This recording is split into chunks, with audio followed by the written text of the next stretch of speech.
So here's carrying on this meme. Here is Michelle Malkin on Hannity.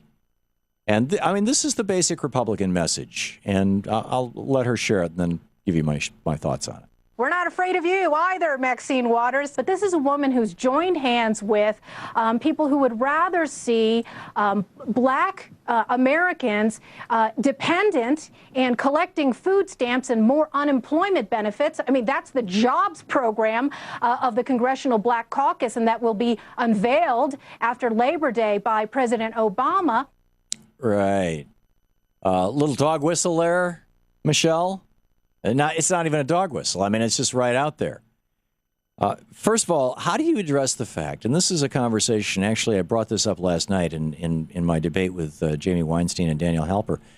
How do you address the fact that the average wealth, the average amount of money that a family has that they can fall back on in America, the average wealth among African-American families is $5,000. And the average wealth among white families in the United States is $106,000. And in large part, the consequence, this is a consequence of African Americans being held for hundreds of years while white families were developing both financial wealth and shall we say, cultural wealth. You know, educating their kids going to college, having jobs, you know, working their way up in industry and things like that. African Americans literally being held as slaves. And so they could not acquire that equity. They could not build that equity. And then on top of that, you've got the period of time where from 1798 or 1898 rather, Plessy versus Ferguson, until the mid-1960s, when segregation was legal in the United States until 1954, de jure, and it was practically practiced. I mean, it was functionally practiced, even though it was illegal in the United States until the mid-60s, and in many places of the country, it still is practiced. And the consequence of that segregation is that those African-American families don't have that multi-generational variety of forms of wealth. How do you address that? And the conservative response to address that is to say anything that's going to give a hand up, anything that's going to give some bootstraps to those folks so that they can pull themselves up by their bootstraps, is creating dependency. Now, the fact of the matter is, first of all, there's more poor white people in America than poor black people. So when Michelle Malkin says that this is the jobs policy, you know, helping out people who are poor or who are on unemployment, is a black program from basically a black president, is an incredibly racist thing to say.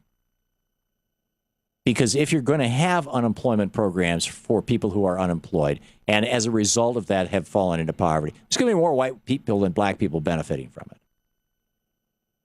And secondly, you combine that with the donkey ad, and then you get Marco Rubio, you know, the guy who the Representative Marco Rubio from Florida, the Republican from Florida, who is like going to be the anointed one 4 years from now. You just watch.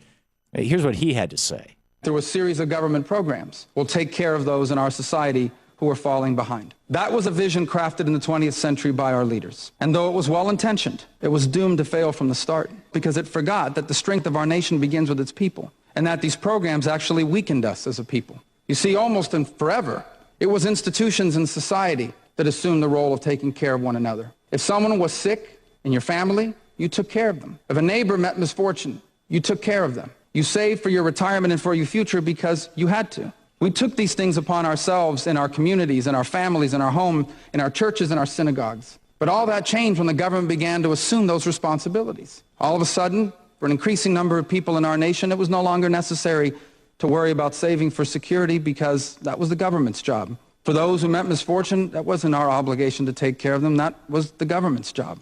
And as government crowded out the institutions in our society that did these things traditionally, it weakened our people in a way that undermined our ability to maintain our prosperity.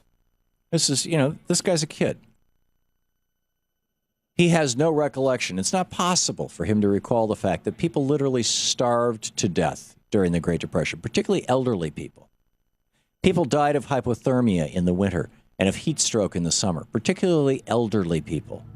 That elderly poverty among the elderly was a very often fatal condition before Social Security. And any kind of illness among the elderly was very frequently a fatal condition before Medicare.